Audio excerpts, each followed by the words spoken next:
नमस्कार, मैं हूं आपके साथ इश्तियाक अहमद और आप देख रहे हैं आर्य न्यूज। रुक करेंगे देश और दुनिया की तमाम खबरों की तरफ।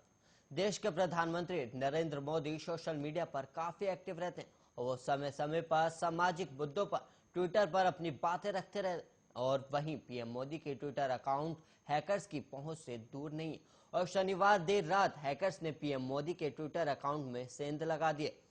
दरअसल हैकर्स ने पीएम मोदी के ट्विटर अकाउंट को निशाना बनाते हुए उसे हैक कर कुछ ट्वीट भी किए गए, जिसमें बिटकॉइन को कानूनी मान्यता दिए जाने की बात कही गई है। और पीएम मोदी का ट्विटर अकाउंट 12 दिसंबर की सुबह 2 बजे के करीब हैक किया गया। हालांकि हैक होने के बाद किया गया पहला ट्वीट चंद मिनट ही बाद ही डिलीट कर दिया गया और एक बार फिर उसी ट्वीट को दोबारा किया गया और वहीं इस ट्वीट को भी हटा लिया गया। इसके बाद पीएमओ की ओर से आधिकारिक रूप से इस बात की जानकारी दी गई है कि पीएम मोदी का ट्विटर अकाउंट हैक किया गया था और पीएमओ की ओर से किए गए ट्वीट में जानकारी दी गई है कि पीएम मोदी के ट्विटर अकाउंट से छेड़छाड़ की गई और मामले की जानकारी ट्विटर को भी दे दी गई है। वहीं अकाउंट को तुरंत सुरक्षित भी कर लिया गया। इसके साथ ही कहा गया है कि हैक किए जाने के दौरान ट्विटर अकाउंट से शेयर किए गए किसी भी ट्वीट को अनदेखा किया जाना चाहिए।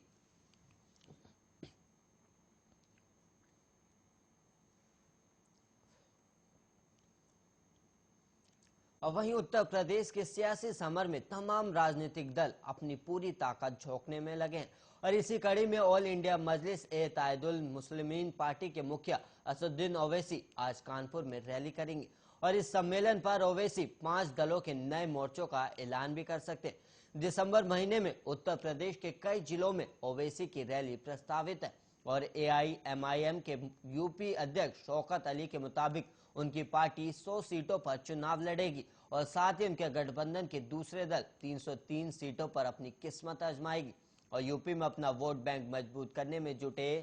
असदुद्दीन ओवैसी आज समेत इस पूरे महीने कई रैलियां करेंगे। वहीं ओवैसी 18 दिसंबर को मेरठ, 19 दिसंबर को बिजनौर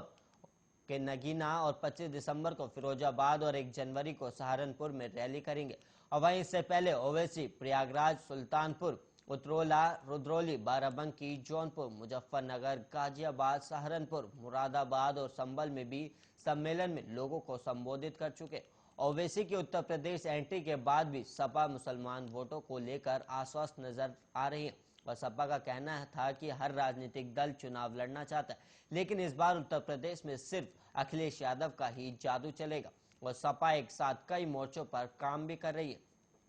एक तरफ जहां वो अपना आधार वोट बैंक मुसलमानों और यादवों को अपने पाले में बनाए रखने का प्रयास करिए और वहीं दूसरी तरफ अब ओवैसी भी मुस्लिमों को और मुस्लिम वोटरों को अपने साथ करने की कोशिश कर रहे हैं।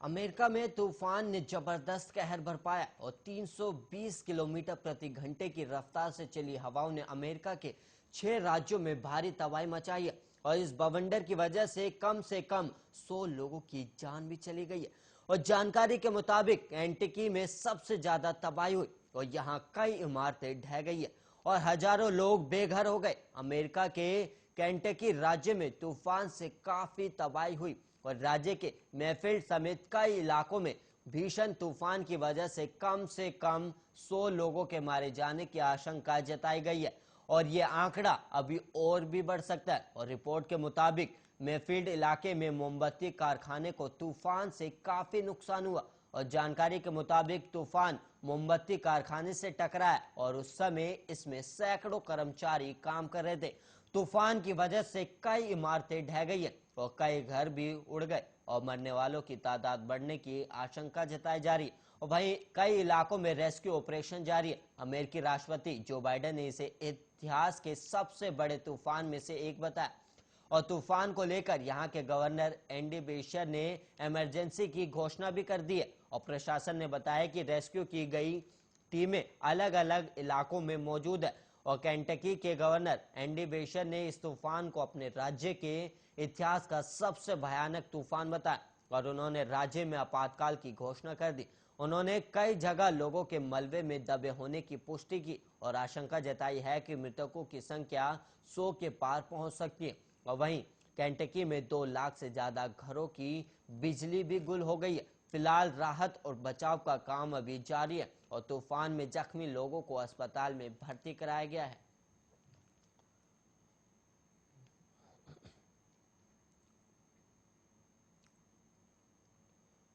बिहार के राज्य स्वास्थ्य समिति के कोरोना पॉजिटिव डॉक्टर संक्रमण के दौरान ही पटना से उड़ीसा पहुंच गए और डॉक्टर के उड़ीसा तक की यात्रा के दौरान संपर्क में आए लोगों को कोरोना का खतरा है, लेकिन इन लोगों की ट्रेसिंग बड़ी चुनौती हो गई है और डॉक्टरों के पटना से जाने के बाद भी राज्य स्वास्थ्य समिति की एक महिला डॉक्टर कोरोना पॉजिटिव हुई है और अब पटना में दोनों के संपर्क में आने वालों की जांच पड़ताल कराई जा रही है। राज्य स्वास्थ्य समिति के डॉक्टर का सैंपल जांच के लिए भेज दिया गया और डॉक्टरों का कहना है कि 8 दिसंबर को वो पटना से उड़ीसा के लिए निकलने थे, तब तक रिपोर्ट नहीं आई थी और वो उड़ीसा पहुंच गए तो 9 दिसंबर को पॉजिटिव रिपोर्ट आई और डॉक्टरों का कहना है कि कोरोना संक्रमण की रिपोर्ट में पुष्टि हुई है और वो रिपोर्ट आने से पहले ही पटना से उड़ीसा निकल गए थे और डॉक्टरों का ये भी कहना है कि पॉजिटिव रिपोर्ट की जानकारी होती तो वो पटना नहीं निकलते और डॉक्टरों ने आगे कहा कि वो अब भी पूरी तरह से आइसोलेट है और कोरोना नेगेटिव होने के बाद पटना आएंगे।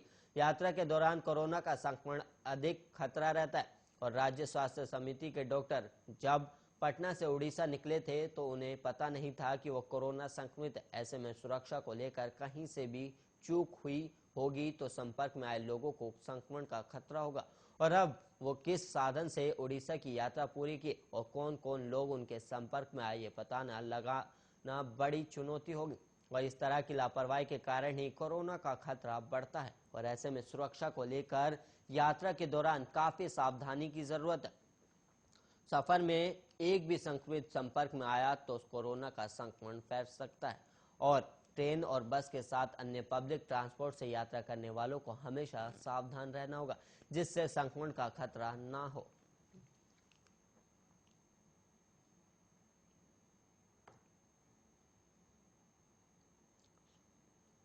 और वहीं महाराष्ट्र के पुणे जिले के पिपरी इलाके में हाल में कोरोना वायरस के ओमिक्रॉन वेरिएंट से संक्रमित पाए गए 1.5 साल की बच्ची को संक्रमण से उबरने के बाद अस्पताल से छुट्टी दे दी गई है। वहीं इलाके में इस नए स्वरूप से संक्रमित 3 साल के लड़के में संक्रमण का कोई लक्षण नहीं दिखा है और उसकी तबीयत भी बिल्कुल ठीक बताई जा रही। स्वास्थ्य अधिकारियों ने शनिवार को इस चीज की जानकारी दी और पिपरी नगर निगम क्षेत्र के 4 नए रोगियों में 3 साल का बच्चा भी शामिल है और इसके अलावा 3 अन्य रोगियों में 2 पुरुष और 1 महिला भी शामिल है और ये सभी लोग नाइजीरिया से लौटने पर ओमिक्रॉन से संक्रमित पाए गए थे और भारतीय मूल की महिला और उसकी 2 बेटियों के संपर्क में आ गए थे और एक अधिकारी ने कहा कि इससे पहले ओमिक्रॉन से संक्रमित पाए गए 6 लोगों में से 4 को संक्रमण से उबरने के बाद अस्पताल से छुट्टी मिल गई और इनमें 1.5 साल की बच्ची भी शामिल है। पीसीएमसी के स्वास्थ्य अधिकारी डॉक्टर लक्ष्मण ने कहा कि 4 नए रोगियों में शामिल 3 साल के लड़के में संक्रमण का कोई लक्षण नहीं दिखा है और बाल देखभाल केंद्र में उसका ख्याल रखा जा रहा है और चिंता की कोई भी बात नहीं है। और वहीं आपको बता दें कि महाराष्ट्र के मुंबई में धारावी में ओमिक्रॉन वेरिएंट ने दस्तक दे दी। धारावी में रहने वाले 49 वर्ष का शख्स 4 दिसंबर को पूर्वी अफ्रीका के तंजानिया से मुंबई आया था, लेकिन एयरपोर्ट पर कोरोना रिपोर्ट पॉजिटिव आने के बाद उस शख्स को अस्पताल में दाखिल किया गया था और जीनोम सीक्वेंसिंग परीक्षण के परिणाम सामने आने के बाद इस बात की पुष्टि हुई कि वो व्यक्ति नए ओमिक्रॉन वेरिएंट से संक्रमित है।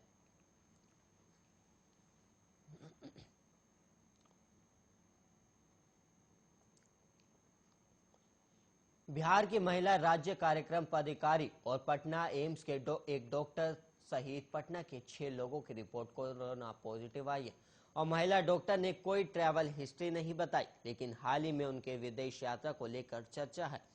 शनिवार शाम 3 बजे तक जिन 6 लोगों की रिपोर्ट कोरोना पॉजिटिव आई उसमें 67 साल तक के संक्रमित शामिल है। राज्य स्वास्थ्य समिति में 2 डॉक्टरों के संक्रमित होने के बाद अब संकट में आने वालों की टेस्टिंग कराई जा रही और शनिवार को कोरोना संक्रमितों की फॉलो अप टेस्टिंग में भी 5 की रिपोर्ट पॉजिटिव आई है और इसमें 6 साल की मासूम बच्ची भी शामिल है और वो बुद्धा कॉलोनी की रहने वाली बताई गई और इसी तरह 65 साल के संक्रमित की भी रिपोर्ट फॉलो अप में पॉजिटिव आई है और वो न्यू जगनपुरा का रहने वाला है। बोरिंग कैनल रोड के रहने वाले 36 साल के संक्रमित की रिपोर्ट भी पॉजिटिव आई है और बुद्धा कॉलोनी के थाना रोड की रहने वाली 36 साल की महिला भी कोरोना पॉजिटिव आई और यानी दोबारा ये जानने के लिए कराई गई थी कि वो कोरोना पॉजिटिव है या नेगेटिव, तो वो पॉजिटिव पाए गए। और इसी तरह रकनपुरा के रहने वाले 36 साल के संक्रमित की रिपोर्ट भी पॉजिटिव आई है और पटना में शनिवार को 11 लोगों की रिपोर्ट कोरोना पॉजिटिव आई और इसमें 6 लोग नए कोरोना पॉजिटिव हैं और 5 का फॉलोअप टेस्ट रिपोर्ट पॉजिटिव है। संक्रमण को रोकने के लिए संपर्क में आए लोगों की जांच भी कराई जा रही है और इस कारण से पटना में रात तक संक्रमण का आंकड़ा और बढ़ सकता है और स्वास्थ्य विभाग ने कॉन्टैक्ट ट्रेसिंग के लिए टीम बढ़ा दी और अधिक संख्या में लोगों की जांच कराई जा रही। राज्य स्वास्थ्य समिति में 2 डॉक्टर अब तक कोरोना पॉजिटिव आ चुके हैं और इसमें वहां काम करने वाले अधिकारियों और कर्मचारियों में दहशत है। एम्स में भी डॉक्टर की रिपोर्ट पॉजिटिव आने से हड़कंप मचा हुआ है।